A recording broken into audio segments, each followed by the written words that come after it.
Good evening. Our top story today, Jahmyr Gibbs is set to get a pretty substantial increase in his passing role. Hi, my name is Toomey. I go by FF Strategist on TikTok. You make sure you follow us there, but also follow us on Player Profiler. We're going to bring you a ton of news today, so you want to be locked in. So Jahmyr Gibbs, their running backs coach, has talked about wanting to get him more involved in the slot and also more involved with routes down the field. As a fantasy community, we all had really high expectations of him from a receiving standpoint. And while he was amazing year one, we all knew that there's room for improvement there based on his skill set. So that's really exciting to see. We're also going to be talking about Devon Achane. I never say that name right. Devon Achane and his sizable bulk up that was reported at OTAs and what his coach had to say about that, as well as his potentially expanded role. We're also going to do a really interesting comparison between him and Kyren Williams because there's a lot of news around Kyren as well, plus other running back news around Breece, Josh Jacobs. We got some info on Adonai Mitchell. All of that and more on Player Profiler today.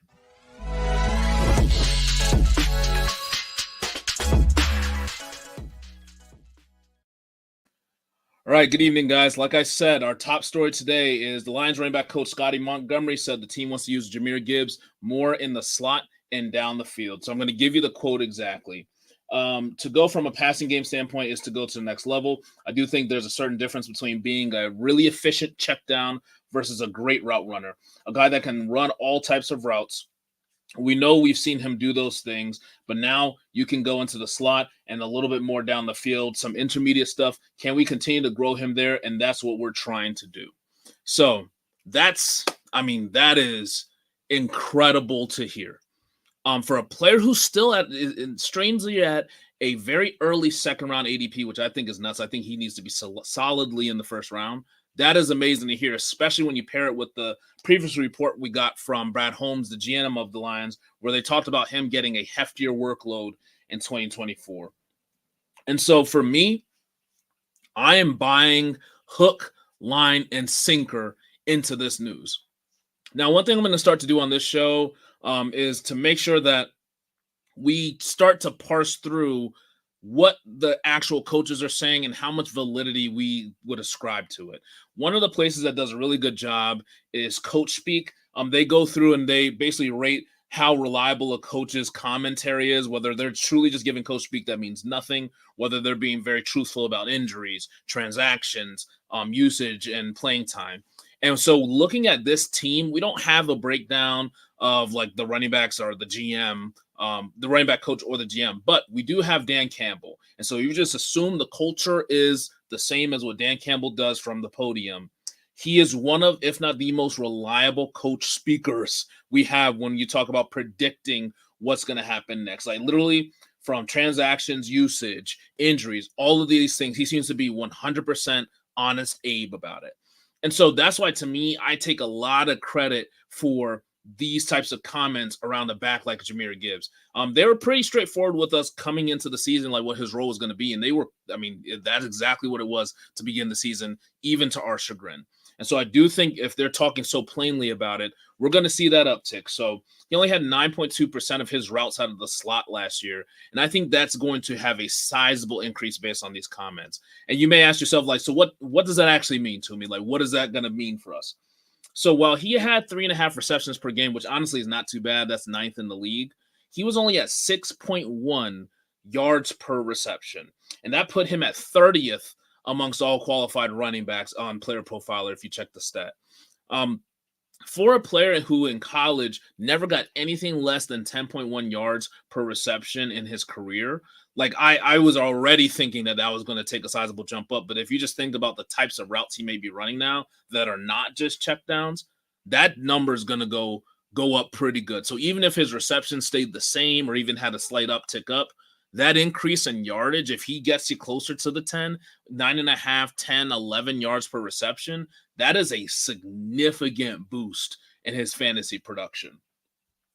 One thing also that he did last year, which I just don't think is going to happen for a player of his caliber, is he led the NFL in drops from the running back receiving position. And so I think that that's going to get taken down as well. Like he's going to be a fully integrated part of this offense. They didn't really do anything to disrupt the target share of the big three and him, Sam Laporte, and obviously Amon-Ra St. Brown. And so I do think that like he is set up for a sizable chunk of work coming his way.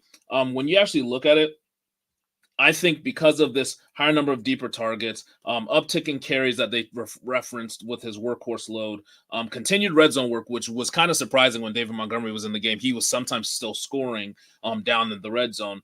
And just how honest their coaches and their organization seems to be and transparent around player usage.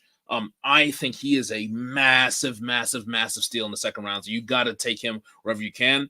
One of the players who I still struggle with where to put him is, how do I compare him to Bijan? I may not be as high as other people are on Bijan. I think it's a clear top tier in CMC and Breece, then a pretty sizable gap to Bijan, and then you have Gibbs after that. But in PPR, we're right there with Bijan, who I expect to take a slight decrease in his pass catching role based on comments from that organization, and Gibbs, who clearly they're going to involve in the passing game like a mug. So we got a lot more news like that. I'm really excited about Jahmyr Gibbs, but there's a lot of other players. It's actually this week, the first few players are all under 200 pounds. And so I'm going to talk about the two other under 200 pounders on the other side of this break.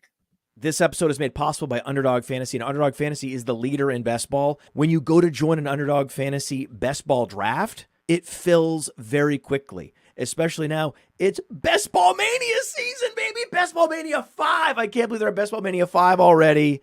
$15 million in prizes. They're giving out $15 million with $1.5 million to first. Playing in best ball leagues makes you better. It helps train you on player value and strategy. And Underdog offers a lot more than just best ball contests. They offer pick'ems. My new favorite, the golf pick'ems. But they have the NBA pick'ems, baseball pick'ems going on throughout the offseason. Hit the pick'ems, back to best ball, hit the pick'ems. So use promo code Underworld. Promo code Underworld gets you a 50% deposit bonus up to $250. So they've increased the maximum deposit bonus. It was $100. Now it's up to $125. When you get the Underdog app, use promo code Underworld and go draft your ass off.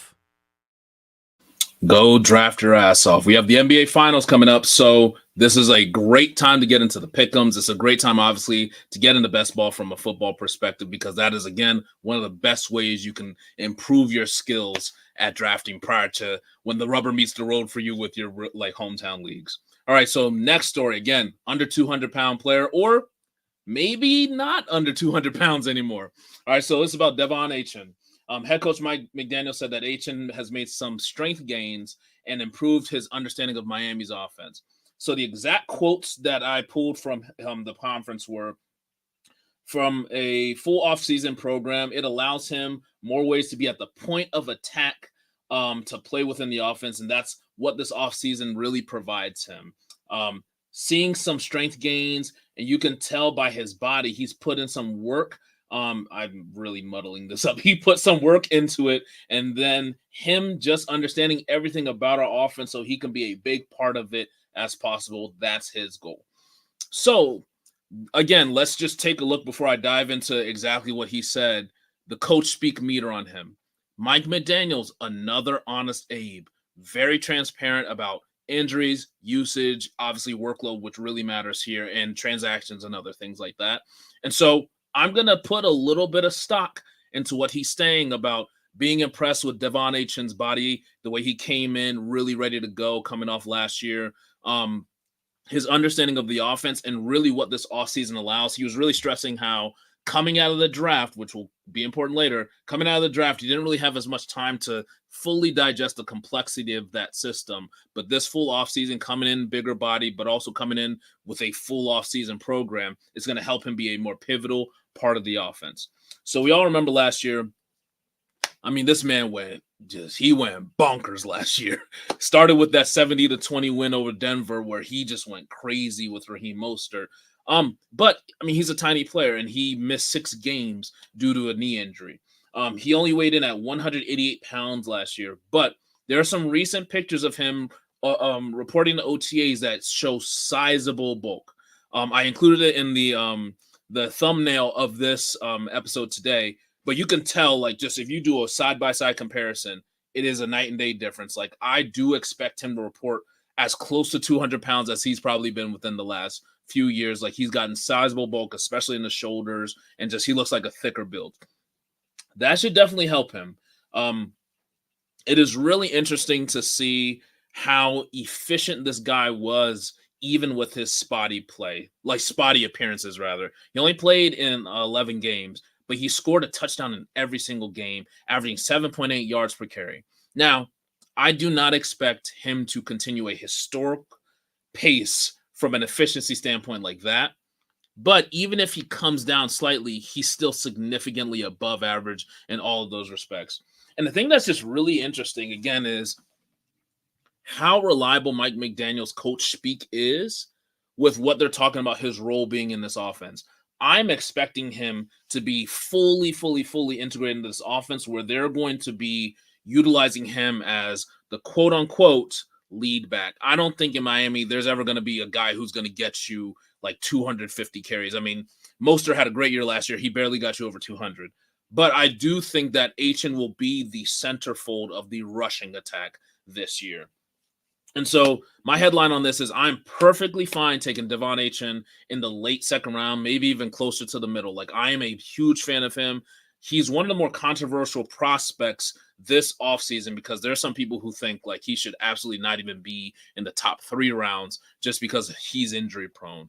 But one of the biggest things that you need to take away from like your drafts is you need to come out of those first few rounds basically winning some weeks automatically.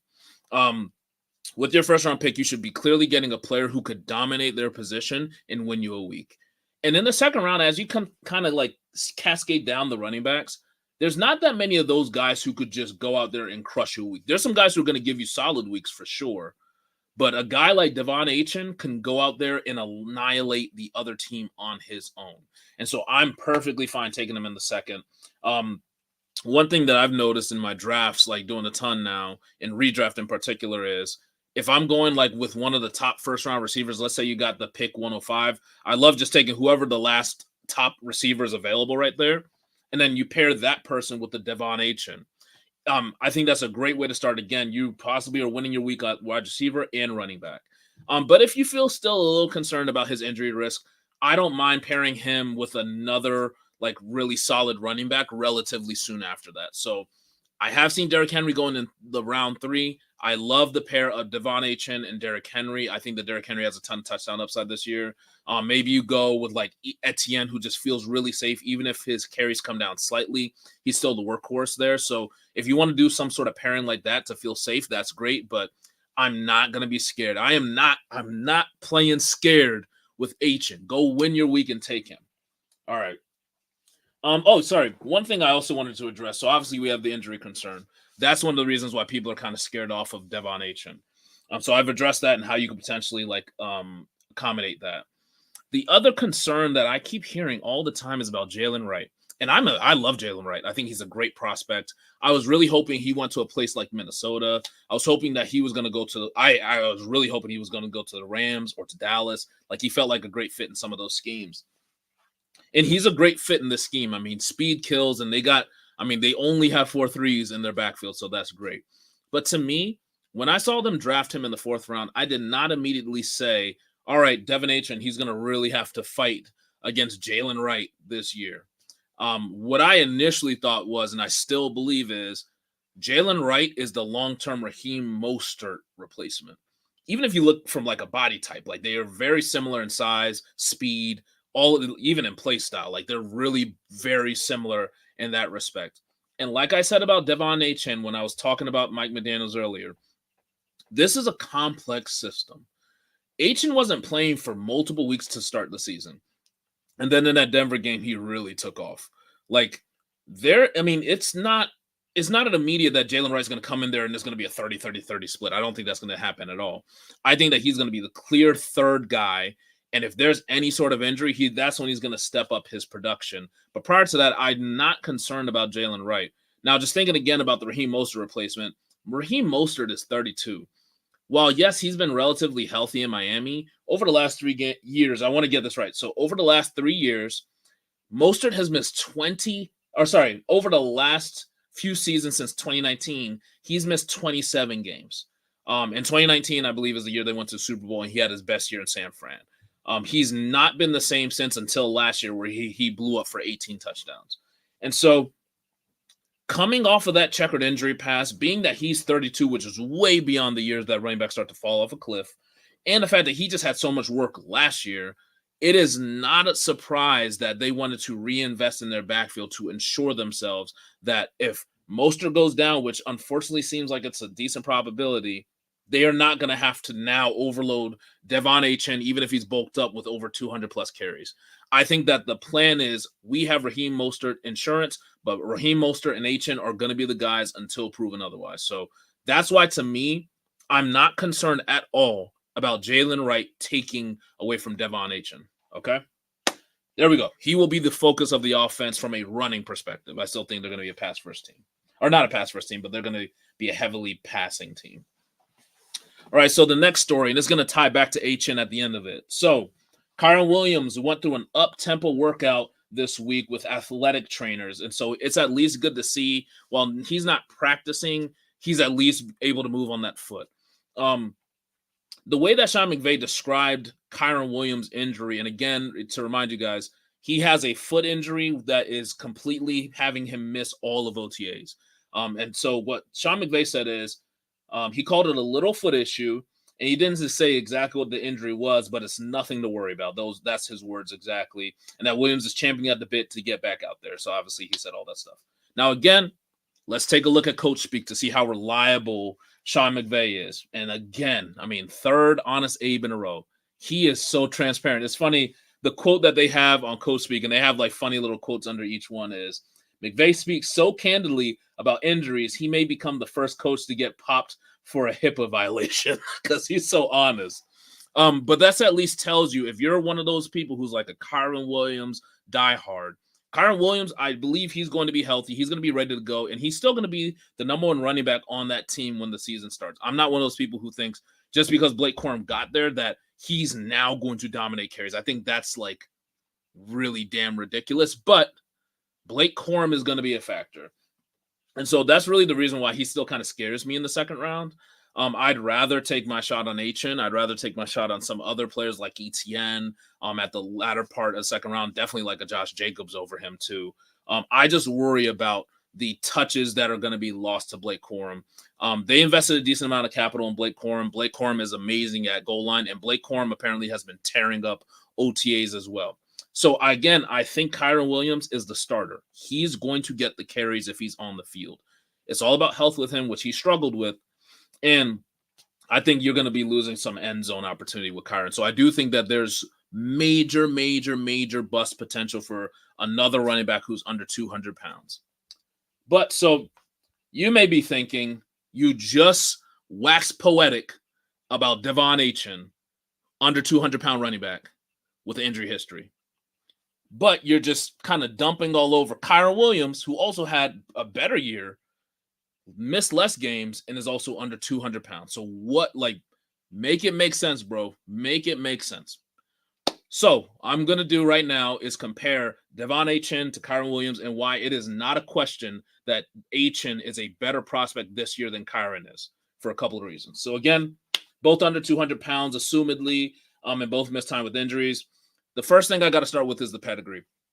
Pedigree on Achane is no comparison to Kyron Williams. He's a third-round pick. His athleticism is crazy different than Kyron Williams, who ran like a 4.6 something. Achane ran a 4.3.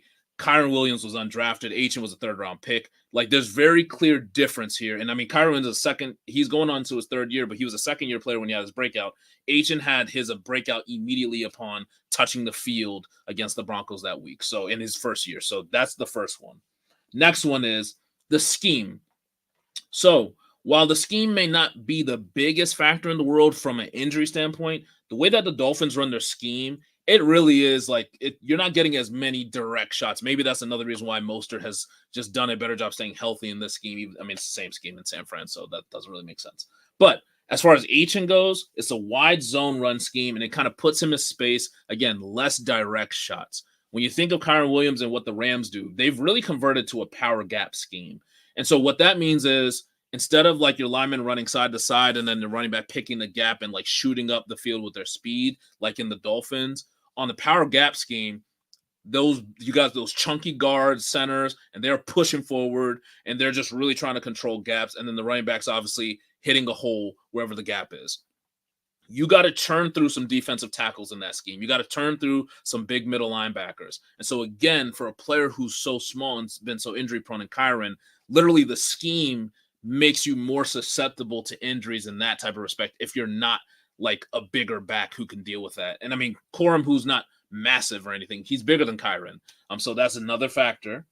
If you think about their efficiency, Kyren, again, RB2 per game last year. Amazing year. He was great. But the thing you got to think about with Kyren versus Achane is Kyren had the most running back snap share. He had the highest running back snap share in the league last year, and fourth most opportunity share in the league. That's just not going to happen again. Again, with Blake Corum there, they are talking him up. He is going to be a factor, even if Kyren's leading 60-40. That's not what he was doing last year. Last year, he dominated every single snap. And so for this player who was RB2, he led the league in snap share, fourth in opportunity share. But you compare that to Achane, who was RB5 per game. Again, Kyren Williams was first in the NFL in running back snap share. Devin Achane was 43rd in running back snap share. All right, so again, just to make it clear, Kyren Williams, RB2, number one in the NFL in running back snap share. Devin Achane, RB5, 43rd in the NFL in running back snap share. That efficiency difference is just night and day, guys. And so again, yeah, like obviously Mostert is not going anywhere. You can be concerned about Jalen Wright, but even still, if he takes a hit a little bit from his efficiency, because he's not going to get 7.8 yards per carry, but even still, you have so much opportunity for success on even limited carries with Devon Achane versus Kyren Williams, who you really do need so much of that work to produce at the level he produced last year. Now, again, I think he's still like a top 12 guy for sure. I don't think that this is going to kill his value unless he's injured in Kyren Williams, but that's why, to me, Achane, that efficiency is a drastic difference. And then again, I'm going to just lastly touch on the 2024 draft picks that they both made. So Jalen Wright, again, is a Mostert replacement to me, so I'm not as concerned about that with Achane. Again, even down to the body type, he's right like Mostert. And then Miami seems to bring along some of their rookies like they did with Achane, brings them along a little slowly. So I'm not 100% concerned about Jalen Wright, who was a fourth-round pick, versus Blake Corum, who was higher draft capital, third round, really good at goal line, slightly bigger, more athletic, all of these things which tell you he is going to be a factor. And I mean, they're saying it directly. Again, this is an organization who talks pretty candidly. They're saying that Blake Corum is going to be a factor on this team. And so I'm going to take them at their word for it. So those are all the reasons, again, efficiency, pedigree, athleticism, scheme, and concern not at all about the draft pick this year. Those are the reasons why I'm picking Devin Achane over Kyren Williams. And honestly, it's not super close. All right. So that's that comparison. Next, we have another running back, a little bit of injury news here. So this hurts me. This hurts me for sure. Breece Hall was spotted working in the rehab area during practice on Wednesday. And so he was still practicing. He's still kind of getting in some limited sessions.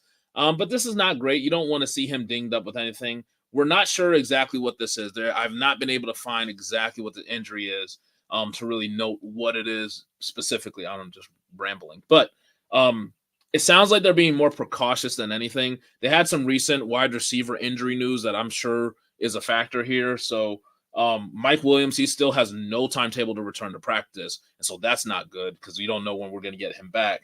And then Malachi Corley, he actually left practice Wednesday with an undisclosed lower body injury and returned without a helmet.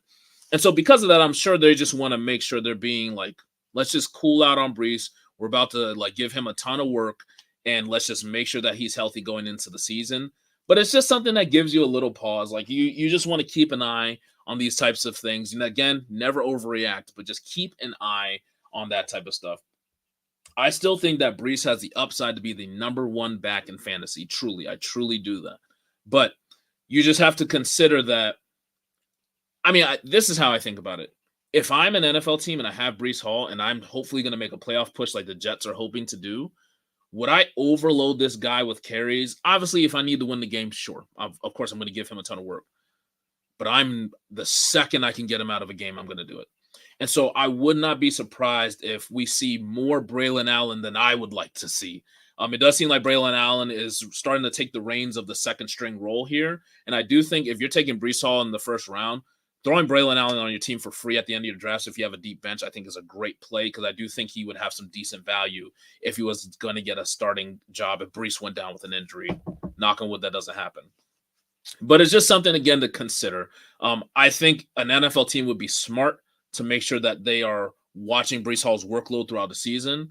But hopefully they're not thinking smart and they just give him all the work and let him go crazy in fantasy. And so I do think if he does that and if he leads like the league in carries or anything like that, he will be the number one running back in fantasy. It's all about him staying healthy because I think he could do it over CMC this year. All right. Next story, another running back injury news. So Josh Jacobs, who was out with a hamstring injury from Green Bay's practice, returned to practice this week on a limited basis. This is great news. Again, you don't want to freak out about these injury reports. You just want to note it and keep track of it because a lot of your friends are definitely not paying attention at this point.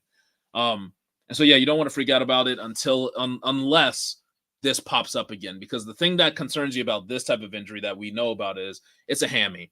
And those things could sometimes linger. And if they linger, especially if we see something happen in training camp, that's where I'm going to be very concerned because those definitely linger into the season. And so until then, I'm not going to freak out.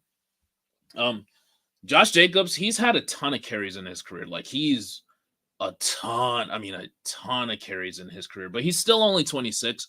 So I do think that like he's a really solid pick in round 2. I mean, I've seen him actually drop into the 3rd round, so I think that's great value there. But you're getting one of the last workhorses you're going to see in round 2 and 3. And so I think that Josh Jacobs has immense upside. And the thing that's really cool about his landing spot is, one, A.J. Dillon. There's some people who are concerned, what about A.J. Dillon? What about Lloyd? A.J. Dillon snaps down the stretch really fell off a cliff. And so I do think even though they re-signed Dillon, that they're not going to be taking Jacobs off the field unless he's gassed for A.J. Dillon. I think that I wouldn't be surprised if Lloyd even beats out Dillon for the number 2 role, and Dillon is like a cut and training camp. But with a better offensive scheme, you may be able to see a resurgence of Josh Jacobs closer to the 2022 version than the 2023 version. The biggest reason is the amount of defenders in the box. I don't know about you. The amount of defenders in the box facing Aiden O'Connell is going to be different than the amount of defenders in the box facing Jordan Love. Jordan Love was lighting it up last year. And I think that Josh Jacobs could really benefit from that. So last year for Josh Jacobs, it was pretty bad. Like 2023, he was averaging 3.5 yards per carry, only got 800 yards on 233 attempts in 13 games. So still a ton of work, just really, really inefficient. But you could also say because of the defenders in the box. So he led the league with the amount of defenders in the box when he was playing. So when Josh Jacobs was on the field, they're throwing that safety in the box to every single time make sure that they account for the running game. 7.2 defenders in the box, led the league. And he was number 4 in stacked fronts that he faced. So it really was, I mean, it's impossible for him to get really cooking if there's all this focus on stopping him in the run game. But when he even had what I would consider an average quarterback in Derek Carr at the time, and that offense, he was around like 20th in the NFL with defenders in the box, 17th in stacked fronts. But that is when in 2022, he was the rushing title leader. So he had 1,600 yards, 340 carries, 4.9 yards per carry, 12 touchdowns, lit it up. And so this to me really does speak to, if we can get back to less defenders in the box, because you got to account for Jordan Love and all those wide receivers, you could see a resurgence of Josh Jacobs closer to his rushing title form than to last year's putrid form. So I actually have a lot more faith in Josh Jacobs after looking up a couple more stats and seeing that he came back from this injury. But again, keep that hamstring in the back of your heads as we go into OTAs. All right, next, we're kind of getting towards the end of it before we get into our quick hits. All right, The Athletic's James Boyd reports wide receiver Adonai Mitchell continues to flash and his potential during OTAs. You guys have, I'm sure, seen all the clips across the internet. He's going ballistic in OTAs. I'm a Colts fan. Clearly, you see that. So I do think some of that is probably because of the defensive back lack of talent. But he's also an incredibly talented player. And the way that he's winning is the thing that you like to see because it's still the way that he was winning in college. He's a phenom down the field. And I think that there's a ton of upside. So what's the headline? What's the fantasy headline here? I'm going to throw him on my bench in as many leagues as I can, especially in redraft. But you got to temper your excitement just because of the scheme. The scheme calls for a ton of 3 tight end sets, and he's not going to be the receiver on the field in those situations. It's going to be Michael Pittman Jr. Michael Pittman Jr. is going to be there. He's going to lead that team in targets still. And they're just going to be a heavy run team. But there's still opportunities, and especially in like best ball leagues, I'm going to just see what happens because his talent level is so tantalizing that he's going to have some performances that may win you a week. Down the field, he's just crazy. Like, he is amazing at separating at the top of his routes and down the field, making amazing catches, regardless of if a player is draped all over him. But he just does a good job creating separation no matter where he is on the route. And I think it's because he has unnatural speed at his size. I didn't know this, and compared to his teammate is kind of wild, but he led all receivers in the 40-yard dash, getting to a top speed of 23.84 miles per hour. That was the highest speed during the dash. Now, clearly, Xavier Worthy still was faster in total, but he got to the top speed during the run versus any other player. And he also did the same thing from a 5-yard split. So he got to 14.57 miles per hour within the first 5 yards. And you really see that on tape because no matter if a defender is playing off coverage, there was some film I saw, a defender was off 9 yards. He still ate up that space immediately and got 5 yards of separation past the defender down the field and obviously caught the ball. Like, he is a crazy deep threat. And obviously Texas took advantage of this. Around like a quarter of his routes were 20 plus yards down the field. And I think that just really pairs well. That's the reason why I'm just still interested, even with the run-heavy scheme with Michael Pittman Jr. there. I'm still interested in him and taking a shot just based on the talent, but also based on the thing that Anthony Richardson does well. So Anthony Richardson, he only has like a really limited like amount of like data available on what he was doing from a passing standpoint and just playing on the field last year because he was injured so frequently. But in those limited snaps, and what we've known in college is, while his accuracy overall is kind of like a muddied picture, his deep ball accuracy is pretty good. When you really think about it, again, really small sample size, so it's really unfair to compare. But I'm going to do it anyway. His deep ball accuracy rating and his deep ball catchable pass rating were better last year than Lamar Jackson, Josh Allen, Patrick Mahomes, and Jalen Hurts. And so, again, limited set of data, very limited set of data, but that just profiles well to like Anthony Richardson loves the deep ball. You've seen it in the clips. He loves to chuck it deep. The previous top targets there were Alec Pierce, who's just not stepped up to the plate. And honestly, they've had to use Michael Pittman Jr. and Josh Downs in those roles in the past. And I think that they were really, truly missing somebody who is an elite separator down the field in Adonai Mitchell. So there is an opportunity for him to just carve out an amazing role. And it may be kind of like hard to predict, but he's going to give you some crazy weeks if he catches like 1 or 2 balls down the field and maybe scores on 1 or 2. So I'm a huge fan of that. And based on his draft capital right now, he's a free flyer that I'm happily going to take. All right, so we're going to end the show with like a couple quick hits. Not going to take too much of your time. New York Daily Sports, Pat Leonard said that Eric Gray got a lot of run with the first team offense at OTAs.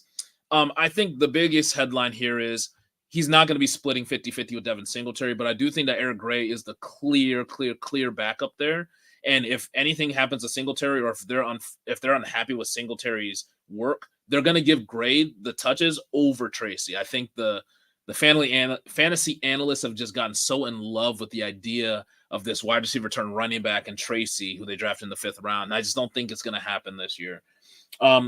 Eric Gray, while he didn't play well last year for sure, did okay in his passing routes, as well as he did pretty well in his limited pass protection reps. I wouldn't be surprised if Eric Gray carves out a role here with the first team on like 3rd downs in pass pro. And again, Tracy, I don't see it happening for him this year unless there's a significant injury. I don't even really think of him as like a true sleeper. I think of him truly as like the kick return with this new rule specialist. So I'm not in on Trace like as many fantasy analysts are. Next, we have some comments about. We got some comments from Josh Allen about Keon Coleman. I'll just read some of this. So I think his play style is what we needed in our offense. Quarterback Josh Allen told NFL Network, talking with our offensive coordinator, Joe Barry, quarterbacks coach Ronald Curry, general manager Brandon Beane, and obviously coach Sean McDermott, a guy that's a big body guy and can go win a back shoulder fade, not afraid to be physical wide receiver is what they really wanted this offseason. And so to me, I think this is obviously great for Keon Coleman. He's getting talked about by the QB. And I think that Coleman is a great flyer in redraft. Obviously in Dynasty, I love him. The thing is that I'm still expecting a relatively even distribution in this offense. I think that they're truly taking the mantra of, we trust Josh Allen, just go make a play happen. And so I think that all the wide receivers are going to get targets depending on who's open. I think Keon Coleman is better than most of the ones in the room, and so he may eventually emerge. If maybe it's the second half of the season, so that's why I don't mind taking a shot on him. But I wouldn't be surprised if he gets cut midway through the season and then picked up later. I think Kincaid may lead this team in targets. I think James Cook is going to be a factor out of the backfield. But I do think, again, it's going to be a rather unpredictable room. They did get bigger in their wide receiver core. So they got MVS, they got Matt Collins, and then obviously they got Keon Coleman. So I do think the jump balls are going to be in abundance. But I think, again, the biggest thing to me is I think Josh Allen is going to be able to take advantage of whatever matchup is open. I don't think this is a great receiver core, but he's going to just hit the open guy. And because of that, I'm not expecting a significant passing drop-off, like especially based on his rate of play last year. I said it last week. At the end of the season where they had that winning streak, he had 5 touchdowns, 6 interceptions, but 8 rushing touchdowns. And so if we get that level of Josh Allen, while it's not pretty all the time, it's really a roller coaster, that's still QB1 potential. So I still think that Josh Allen's in that QB1 conversation. And I don't mind taking a shot on Coleman, but again, it's going to be a pretty even distribution. And then the last thing that I have no notes on is Jacoby Brissett has taken all the first-team reps during open practices. No duh. I've been saying this the whole time. Even if Drake May starts this year, which there's a likelihood he's going to play some, Jacoby Brissett's going to be the guy to start the season. I don't think there's any question about that. But from a fantasy standpoint, I'm still trying to figure out what's happening here. So no headline for me on this one. All right, that's going to be the show, guys. Thanks so much for hopping on. Again, before you get out of here, make sure that you give us a follow. We do this every single night at 7 on Player Profiler News, so make sure you guys tune in. We're giving you the top news and the implications for your fantasy team. Make sure you guys also subscribe on all the socials to Player Profiler and Player Profiler News. And again, my name is Toomey. I go by FF Strategist on TikTok. Make sure you give me a follow over there. Take care, and I'll see you guys next week. Peace.